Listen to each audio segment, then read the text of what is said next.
I'd encourage everybody now more than ever, every single week, get your fingers dirty on the data of what's actually happening in your local market. It's a local business.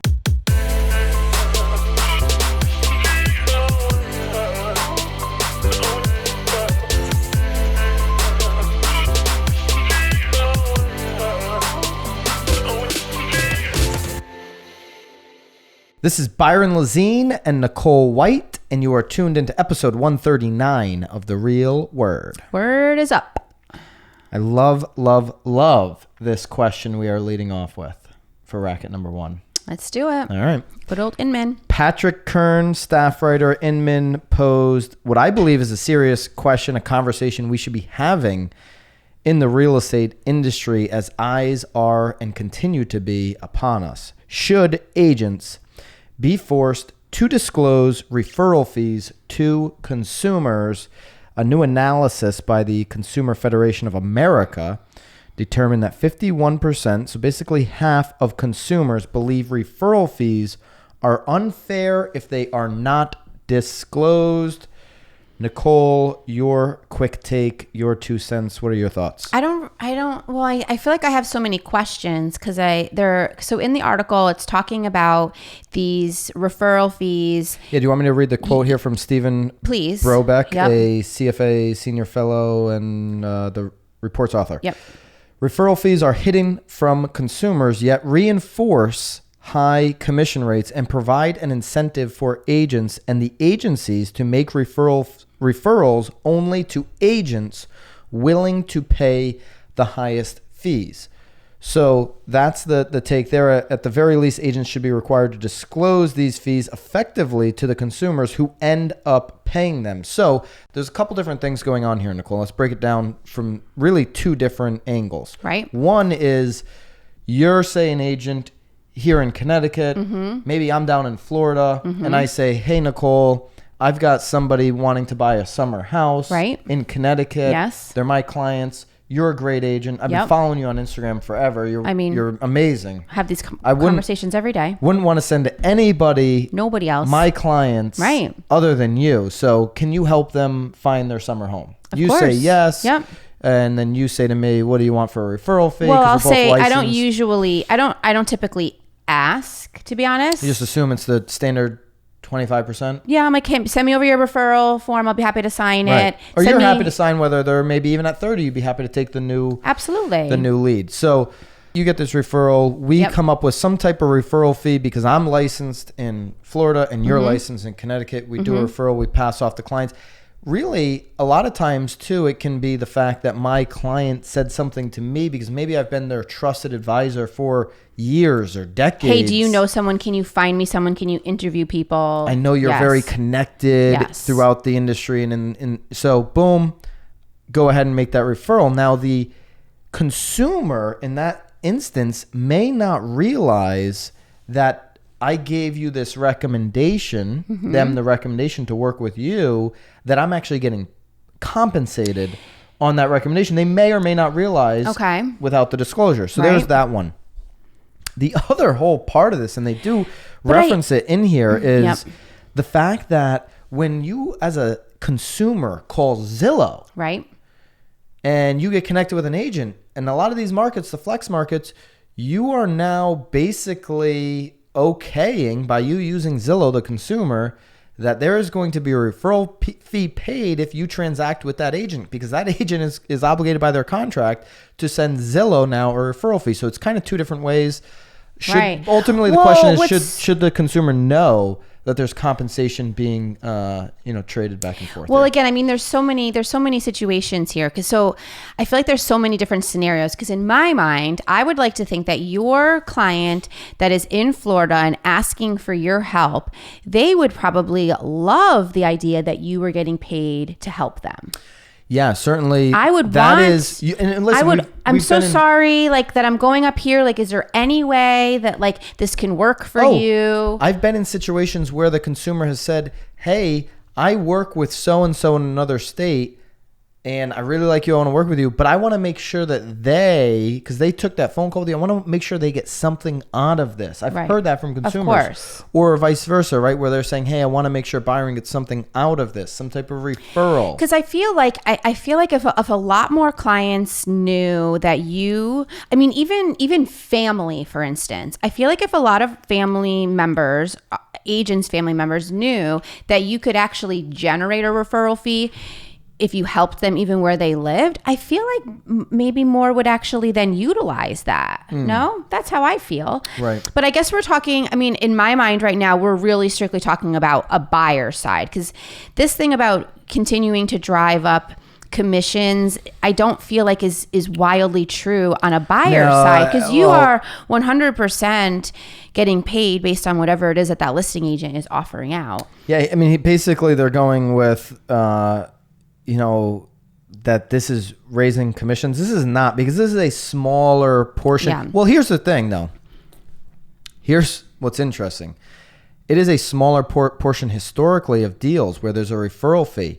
Going forward, Nicole, with Zillow, Flex, and some of these things, the referral fee is going to become like attached to almost every buy-side commission going forward in this industry.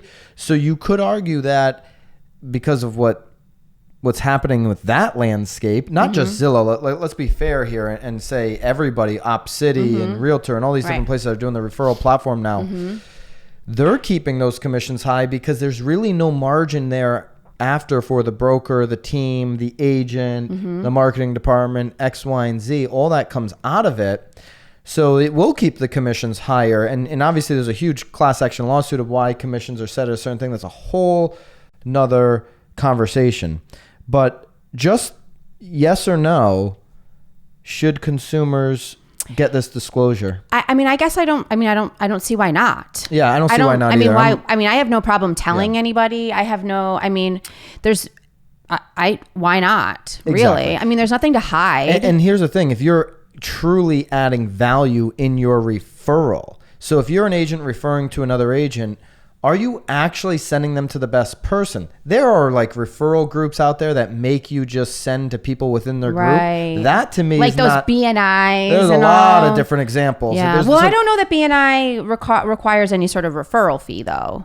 They're just requiring I'm not talking about BNI. I'm talking about national and global things in real estate where they require you to become a member of this thing, and then referrals can only happen within those particular groups and companies. That's not what's doing best for your client. What's doing best for your client is saying, I'm going to refer you to the best in this market because she does X, Y, and Z great. It fits into your goals. I know your goals intimately, and this fits into it.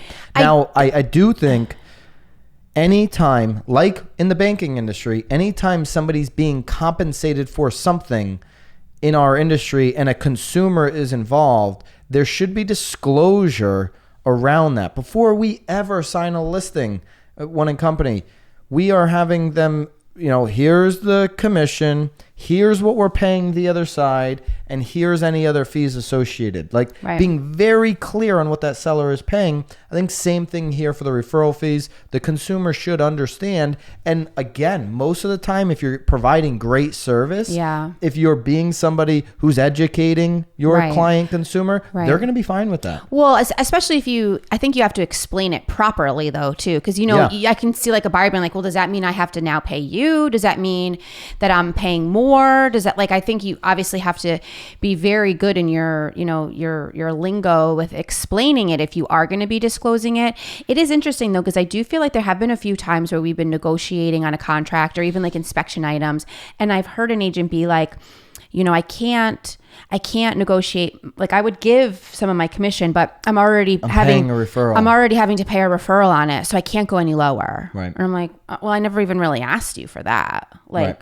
Let's just get this figured out. I'm not even going after your commission. And if there's disclosure, and say a consumer is going after the commission, if there's disclosure around the referral, they can say, hey, listen, I want you and the referring agent both to reduce by 20% to make this deal work. Now, whether they all agree to do that or not is one thing, but at least the consumer has full awareness over the dollars, because it is their transaction. It is not the agent's transaction. It's the consumer's transaction. That is something we've got to keep in the front of our mind. I do think, though, that, I mean, I feel like I'd be happy. I want you to get your split since you helped me. And I'd be happy to make this a disclosure. We probably should be more conscious of the referrals that we do. So do you think, like, when we're meeting like a Zillow buyer, we should disclose to them, hey, like, so nice to meet you, just so you know? I mean, is that our responsibility, or is that Zillow? Like, whose responsibility is it to disclose at that point? The agent that's getting?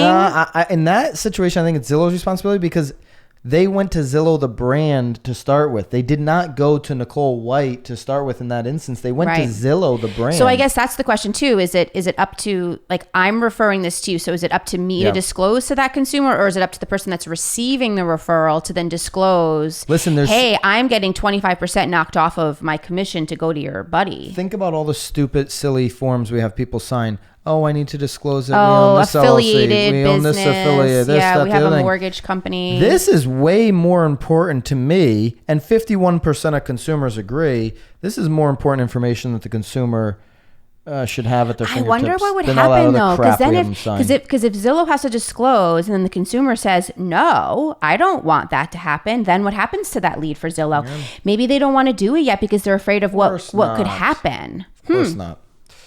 Anyway. It's a very interesting question. I'd love your feedback. Speaking of which. In the, Zillow, pick it up. I'd love your feedback in the comments on yes or no. Should agents be forced to disclose referral fees to consumers? I don't think this is a racket at all. 51% of consumers agree with me. Nicole agrees I agree. as well. Yeah, I mean, why not?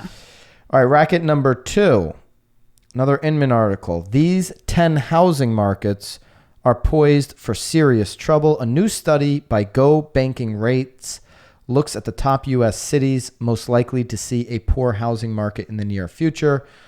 Is this because of COVID or just in general? Yeah, so as the coronavirus pandemic drags on, different parts of the country are feeling the brunt of the shutdowns and economic disruptions very differently. Like for us in the rural part, the shoreline part of Connecticut, we've kind of won. Right? There's been a lot of buyers over here. For right now, we've won. For right now. We're winning right now. Some suburban enclaves are seeing sky-high demand, so suburban and even urban, or rural, which we've talked about at length here on the show. They're seeing high demand, while others have seen home values drop dramatically just a few months into the pandemic. The new study by Go Banking Rate looks at the top 50 American cities most likely to see a poor housing market in the near future. We're going to talk about the top 10 here.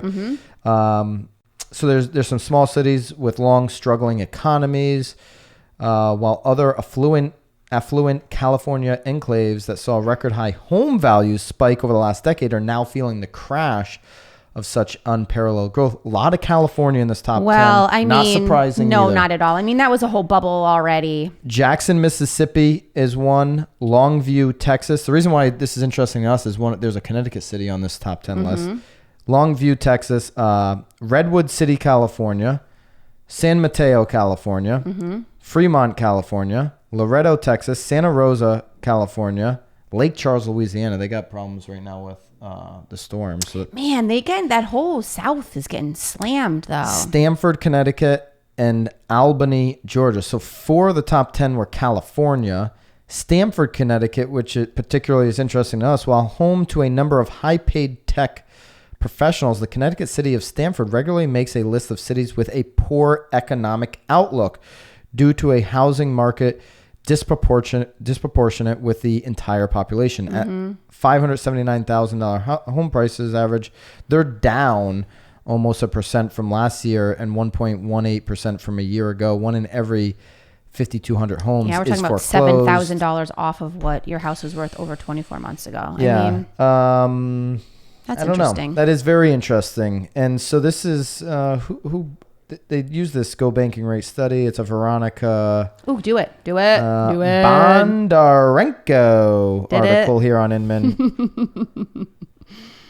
You know what's more interesting than this, Nicole, is we'll also post this, is a Market Watch article. Opinion, the COVID-19 lockdown is squeezing real estate from all sides and threatens to burst the housing and mortgage bubble. So this one talks about... Are you feeling like we're in a bubble? Well, when you start reading this article, you might get convinced that we are. Here's why. Because of our percentage of growth in the short amount of time? Well, there's this huge growth and median home values, certainly in our market, have gone up. Yeah, I mean, I think quickly. Anytime it goes over 5%. Yeah, and we're talking over 12 in a short period of time. So, but it's interesting because I do feel like we've had this discussion. Like the interest rates are so much lower where it's like... So interest rates are low, home values are skyrocketing, but, and we talked about this recently, delinquency rate for FHA insured homes, the total USA, 17%. So this is not people in forbearance. These are people delinquent. I read an article. I was actually going to send it to you. They said there's 1 million delinquent homeowners that are not in forbearance. They're not even in forbearance. They haven't even gone to their mortgage company. Maybe correct. They're worried. Maybe they're scared. Maybe they don't want to go into forbearance because they haven't been properly educated. They don't even know about it. And if you call the bank, by the way, the bank will tell you it's not an option. You have to know your rights. You have to really be savvy about getting the forbearance. Well, so and what's interesting too is that this is all over. Like the first round is up and expiring in October. Yeah, so this is why they think this thing's about to burst, because the total U.S. has for FHA insured homes, FHA mortgages, 17% delinquent rate, almost 1 out of 5. So you think they're going to start selling? New York City, 27.2, more than 1 out of 4 FHA properties in New York City are delinquent, Nicole. Delinquent. Miami, 24.4%. So that's 1 out of 4. Fort Lauderdale, 1 out of 4. New Orleans, basically 1 out of 4. DC, 22%. Chicago, 22%. Houston, 21.6%. Atlanta, 21%. Philly, 20%. Long Island, 27.8%. Top in the list. That? DC, New Jersey. 40 was more than 40%. So you think those people are doing because they can't afford it, or because they think they're able to?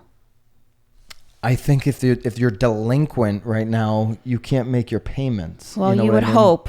Because a lot of these people with the median home values rising, like we've talked about, actually have equity, and yet they're still delinquent on their home. Here's the problem. You would say, well, why don't you just sell and get your equity? Well, where do you go in this market? Where are you going to go? Where are you going to go? Now your credit is shot because you can't get a rent. Can't get a rental. You're stuck. And so they're just like, you know what? I'll wait out the year, see if anything changes for me, kind of rolling the dice. Right. And then if this year ends and the dice don't land on Yahtzee, would it be Yahtzee? Would it be CeeLo? CeeLo, you ever play CeeLo? Sam knows CeeLo. CeeLo? It's not a singer? No, could be. If it doesn't land good for you, then now you're out of a job. You're going to be out of your house soon, and you're going to see a lot of foreclosures potentially. Well, I mean, that was obvious. 2021. potentially. I still don't think that 2021 is going to be the year. I think that we're in this for a whole nother potentially, 9 months, 9 to 12 months, I think. In what? In the life that we're living currently. Yeah, but eventually they cannot extend. Maybe not. These types of foreclosure. They are though. Till January 1, the foreclosures open back up. Well, they're going to extend again? Yes. Here we go. Oh my goodness. You don't think they are? That's a whole nother can of worms. If the government is telling you that you can't go and work and produce income, then there has to be something on the other end. I get it. My point is you cannot continue. Eventually. You shouldn't continue. The word is shouldn't. We shouldn't continue. But what are they? What's the other? Well, there's another quote here, and it's somewhere in this. Here it is. Sooner or later, homeowners in this frothy U.S. housing market must pay the piper. Absolutely. So if you want to say, okay, extend another 6 months, these foreclosures. I'm not saying that I want to. Then it's 2022. We're going to pay the piper. We're going to pay the piper. Yes, yeah. I'm not saying that we're not. I just don't think it's going to be next year. Here's the point, and I don't know anything. Really outside of maybe a little bit in Stanford, which isn't even our market in Connecticut, but on these 10 specific markets. Here's the reminder on this conversation. Real estate is very local. Okay. So understanding your market as a real estate professional better than anybody is going to put you in the position to actually educate your clients on what's happening in your market, because what's happening in San Mateo isn't necessarily what's going to happen here in Connecticut on the shoreline. And we didn't have a decade of spikes here. So we never did. We may be good. We may not be. Continuing every single week to look at the data. Our MLS does a great job with a app called InfoSparks. There's a lot of graphs, and you can really dissect what's happening in your individual market. I'd encourage everybody, now more than ever, every single week, get your fingers dirty on the data of what's actually happening in your local market. It's a local business. Absolutely. All right. Marketeer of the week, Realtor Mag. TikTok. Realtor Mag. Got it. We had to. Come on. We had to use the buzzword. I don't know. I think TikTok is here to stay. It looks like Oracle and Walmart put together some deal that appeases. Yeah. Did you hear though? I think the president is making them pay like billions of dollars $5 billion to go towards. Anyways, what is it going towards? Hunger or food? No. Educating our youth. Oh, even better. Well, that was the right choice. Which I guess that makes sense because there's a lot of our youth on TikTok, but we know like with every other social media app, this is going to age up. You're starting to see that now with TikTok where it's aging up. You got 30, 40, 50-year-olds, mothers, fathers using TikTok. Are you TikToking? Are you uploading and TikToking? I stopped TikToking. I was TikToking. I think I was probably a little early for the real estate industry. You're never too early. And I've stopped because, and I'll give you my 2 cents on why I stopped. But this is the Marketeer of the Week. It's something to think about in your marketing. I actually thought that these 4 were really good for people that maybe don't want, and that was why I asked you if you are on TikTok, because I think this is really helpful. Because even if you're not on TikTok, I think. Well, I guess we'll read on. Yeah. And so here are the 4 business reasons for joining TikTok, according to this Realtor Mag article. Number 1, claim your profile. Absolutely. Mm-hmm. I didn't even have when I first joined TikTok, they wouldn't release my name at Byron Lazine, which is where you can find me on TikTok. And you needed a number, right? Didn't it make you have a number? And then I kept trying to change it. And then after like about a month, I did get my username. So at least storing your username, I think does make sense. Right. Claiming your profile. Yep. So, and that's what they say here. Even if you don't plan on using the app, set it up because it may become the next Instagram and you're now forced into using it for business. Right. Well, it leads into, React. Number 2, React. You can have TikTok check your contacts to let you know who's using the app. So you can see kind of what's happening in your local market. Maybe somebody's doing something really special on TikTok. And maybe you want to interview them on your podcast, or maybe they're just doing a great job supporting the local community and you want to highlight them in your blog. There could be a lot of different ways to react just outside of the app on what's happening in your community. Well, I do think that they're saying that it's important for you to react to some of these videos just so that they then obviously see your name if you're commenting. I mean, I love when people leave comments on my posts. It makes you feel good. Number 3, and so that's kind of the direct is react within the app. But I think there's a lot of ways for you, if somebody's doing a good job in your community, to react on the platforms that you have. Number 3, repurpose your videos. I think TikTok actually does have the best feature of any app to share directly into whether it's Snapchat or Instagram stories or Facebook stories. It is so time consuming. I think it took me almost remember when I was doing the lacrosse videos for my husband? Oh my goodness. It took me almost 3 days to master the clips and then the edit and then the song. Yeah. Well, you were learning the editing skills. And then it was like twirling here. Sam's laughing because Sam knows how long it takes to edit, but the TikTok, they make it look so easy. These young children. Well, they don't have like children that they're watching in a job, and it was like my brain wanted to swell. But number 4, be ahead of the curve. You always want to stay ahead of the curve and be able to show your, especially sellers, if you're a listing agent, another avenue outside of Zillow of how you're going to get attention onto your listings and your inventory. Listen, my 2 cents. You should not be focusing. If you take all your marketing plan, your marketing time, everything you're doing in marketing, you shouldn't be focusing more than maybe 2-3% of your time in your marketing efforts and campaigns on the app of TikTok. Still today, most of your consumers, if you're selling real estate, are going to be living on Facebook and Instagram and YouTube and reading your blogs and that kind of stuff. I've said it on the 5 a.m. call recently. Radio right now, if I'm running ads here in September of 2020, I'm running ads on the radio. I'm running ads on talk radio. Why? There's something coming up in November that people are tuning in and listening to. I want to run ads in the room where people are paying attention. And the people that are buying homes today in Q4 of 2020, they're not spending all their time on TikTok. They're consuming information on whether it's like we're advertising right now in the for 66 High Street, new development here. We're advertising in the Wall Street Journal. Right. Our end consumer for $1 million+ unit is more likely to be Wall Street Journal than TikTok. I mean, I think TikTok's just fun. I mean, I lose TikTok just makes me happy. I feel like it just makes me happy. It's a great time waster. It's a great outlet for wonderful time waster. It's the best time waster. It's insane. That being said, you should, as a marketer, as a business operator, you should pay attention to it. You should probably dabble with it a little bit, but we're talking less than 5% of what you do. If you're a real estate professional selling real estate in any market in America, unless you're like, selling homes to these TikTokers in California, they're all buying in California. So that'd be like, I guess, the one market that'd be an outlier. But generally speaking, less than 5% of your time on TikTok. Be aware of it, though. There it is. And it seems like it's here to stay, even though there's this new one now. What is it called? Triller. Yeah, you're right. Triller. Yeah, you couldn't call it Thriller. I bet you that's all trademarked. A little fun fact, too. The most famous TikToker, Charlie D'Amelio. You know exactly who she is. I know exactly who she is. You're making it sound like you don't. I know exactly who she is. I don't know how to say her last name. D'Amelio, I think. She's Connecticut. She is. She's actually right next to Stanford, so it'll be interesting. Very She's out in close to Norwalk. Stanford. Yeah. I think she spends most of her time in California now. That's what happens when you get famous. You go to Cali. You just like, hey, I'm going to fly to California? Oh, I think she has a place there. Wow. I mean, you know a lot about her.